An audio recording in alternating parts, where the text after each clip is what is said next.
Imagine two figures. They're standing in this kind of formless dawn. It's the very beginning of everything, or at least the beginning of human consciousness. Right. And they have minds, they have wills, they have desires, but they're missing something absolutely essential. They don't have a mirror. Exactly, they have no mirror. And that, for a human, is a crisis. It is, because to be a self in any real way, you have to be seen. You can't just exist in a vacuum. Which is the perfect starting point for today's deep dive. We are tackling a huge topic, maybe one of the most important stories ever told about history and who we are. We're working from a text called The Forge of Freedom, and it's all about the master-slave dialectic. A philosophical blueprint, really, drawn up in the early 1800s by Hegel. But the crazy thing is, this isn't just some dusty old philosophy. This blueprint, it became like the secret skeleton of modern history. It fueled revolutions. It changed how we think about justice. And it landed right in the middle of Karl Marx's work. Exactly. So that's our mission today. We're going to trace this idea from Hegel's abstract world of consciousness right down into the grime and steel of Marx's factories. And it all starts back in that dawn with those two figures. Hegel's point, his really profound assertion, is that the birth of the self is a twin birth. A twin birth. You cannot come into being alone. It requires a struggle for recognition. You need that other person to look at you and, in a way, make you real. Okay, let's unpack that desire for recognition. Because, my dog recognizes me. He wags his tail, he follows me around, he thinks I'm the center of the universe. Why isn't that good enough? Well, because a dog doesn't have a free choice in a matter. It's instinct. Hegel says the truly human desire is to be desired as a free being. You need the gaze of an equal. Someone who could look away but doesn't. Precisely. Someone who sees you and freely chooses to say, yes, you matter. A robot programmed to say that doesn't count. That makes sense, but this is where it gets dangerous, right? There's a catch-22 built into this. The primordial catch-22. Yes, here's the knot. I need your recognition, but if I force it from you, if I put a sword to your throat and say, recognize me, then what happens? It becomes worthless. It's counterfeit, because it wasn't given freely. So I'm stuck. I need something from you that I can't take by force without destroying it. And that unbearable tension, for Hegel, is what snaps. It leads to violence. It leads to the life and death struggle. Sounds dramatic. It is. The two beings realize the other is a threat to their own sense of self. So they have to fight, not for food, not for land, but for pure prestige. To prove they're more than just an animal. To prove they're a free spirit. You have to be willing to risk your biological life to show that your freedom means more to you than just mere survival. So they clash. It's a cosmic game of chicken, and in that moment, one of them flinches. One of them looks into that abyss of nothingness, and the fear of death just overwhelms them. They choose life over liberty. They submit. And that one becomes the slave, or the bondsman, as Hegel calls him. Right. And the other one, he holds his nerve. He risks it all and wins. He proves his independence. He becomes the master. So if we stop the story right there, you'd think, okay, game over. The master won. He's got the power, the recognition, the slave doing all his work. It certainly looks that way, but this is a dialectic. Every victory has a hidden trapdoor. The master's win is actually a gilded cage. It's a dead end. A gilded cage? How? He's the one in charge. Well, think about what he wanted in the first place. Recognition from an equal. Exactly. But who's recognizing him now? Just the slave?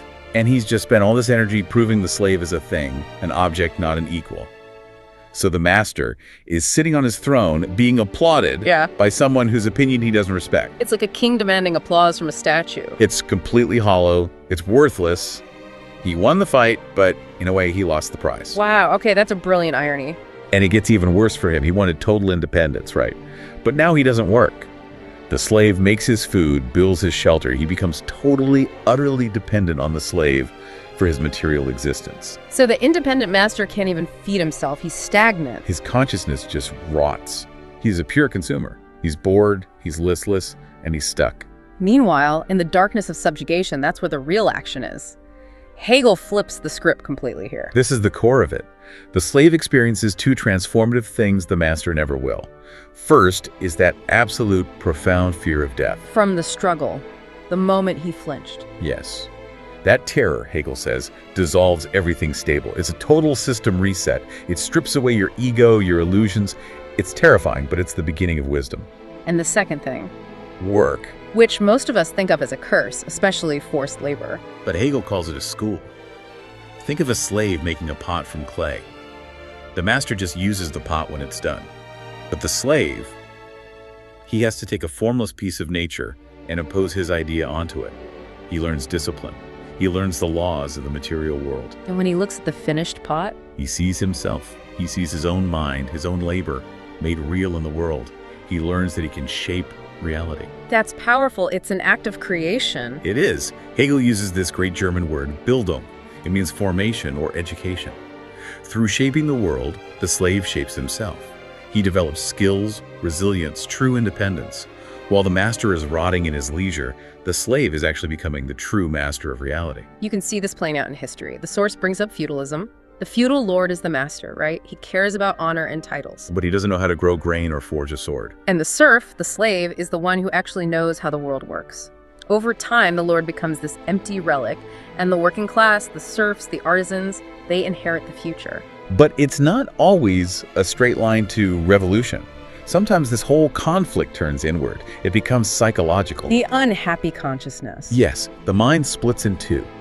You have an internal slave, this wretched, sinful, changeable part of yourself, and an internal master, this perfect, unchangeable ideal, like God. And you're caught between them.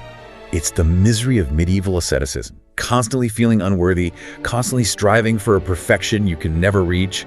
It's a psychological drama of self-loathing. A civil war inside your own head.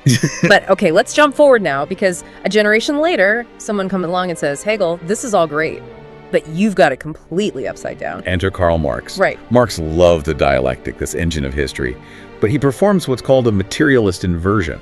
He basically says life is not determined by consciousness, but consciousness by life. So it's not a fight over an idea like recognition. It's a fight over stuff. You can fight over stuff. Exactly. Who owns the tools? Who owns the factories? How do people eat? The drama moves from the dawn of time to the Industrial Revolution. And the cast gets an update. The master becomes... The bourgeoisie. Yeah. The factory owner, the one who owns the capital. And the slave becomes the proletariat, the industrial worker. And the stakes are different. The factory owner isn't looking for honor or prestige. He's looking for profit, market share. Yeah. And the worker. He's technically free, not a serf tied to the land. But he owns nothing but his ability to work. He has to sell his labor to survive. He has to. But Marx paints a much darker picture of work than Hegel did. For Hegel, the slave making the pot was finding himself, that Bildung.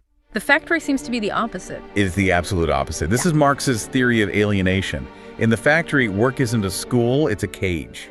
It strips the humanity right out of you. Okay, the source breaks this into 4 types. Let's run through them. First, alienation from the product. Simple. You don't own what you make. You spend all day on an assembly line building a car you could never afford to buy. The product of your labor becomes an alien thing that stands over and against you. The more you produce, the more powerful your boss gets. Exactly. Second, alienation from the act of working itself. The work is mindless, repetitive. It's coerced. You're not expressing your creativity, you're just a cog. You go to work and you shut off your mind. It's not your life, it's just time you're selling. Third is a strange one. Alienation from our species being. It sounds academic, but it's simple. Marx believed what makes us human is our nature as creative producers. We like to build, to design, to solve problems. And capitalism reduces us to just basic animal functions. You work just so you can earn enough to eat and sleep so you can go back to work. It takes away the very thing that makes you human. And the last one, alienation from other people. Competition. The system pits you against your fellow workers for jobs, for promotions. It turns potential comrades into rivals and destroys any sense of community. This sounds completely hopeless. If the factory crushes your soul and turns everyone against each other, where does the dialectic go? Where's the hope? But that's the brilliant Marxist twist. The capitalist, in his quest for profit, accidentally creates his own grave dyers, the factory. It concentrates thousands of workers under one roof. They're all experiencing the same misery, working to the same rhythm, facing the same boss. So the very thing that makes them miserable also unites them. It forges them into a collective. Yeah. This is the shift from a class in itself, just a bunch of random suffering individuals, to a class for itself, a unified, active, revolutionary force. The capitalist unwittingly trains his army. So the synthesis is a revolution. A violent resolution, yes. And this gets to the big picture of history for both of them. Hegel called it the slaughter bench of history. That's a cheerful phrase. It's not meant to be. Progress isn't a smooth, happy line. It's this brutal engine. You have the thesis, the established order. Feudalism. Then the antithesis, the internal conflict that rips it apart. The lord and the serf. And out of that crash, you get the synthesis, a new world. But that new world immediately becomes the new thesis, and the whole bloody cycle starts again. A relentless machine. But it's moving somewhere. They would argue it's moving toward freedom. But that freedom isn't a gift. It's forged in fire. You know, this framework, that you start seeing it everywhere. The source talks about Alexander Kojève, who made these ideas hugely popular in the 20th century. Oh yeah, he influenced everyone. Sartre, Fanon.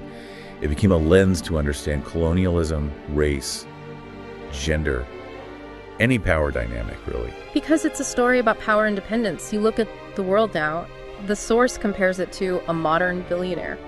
Right. They're seeking recognition in stock prices or rocket launches, but they are completely dependent on a global workforce and supply chains they have no real control over. Their independence is an illusion. It's maintained by the labor of millions. And then you look at, say, gig workers or service employees. Individually, they can feel powerless, like the original slave. But collectively, They're the ones who actually possess the skills. They know how the real world functions. They're the ones with that build on that practical knowledge. that's the real provocation here, isn't it? That power often rests on something hollow and decaying. While the real blueprint for the future is being built somewhere else, in the struggle. The forge of bondage becomes the forge of freedom. It's a hard hope. It suggests that the people forced to deal with reality are the only ones with the strength to change it. That is a lot to chew on. Next time you're at work or just looking at the news, try to spot the master and the slave, the hollow victory and the hidden strength. It might change how you see things. Thanks for this. A fantastic deep dive. My pleasure. Keep thinking. See you next time.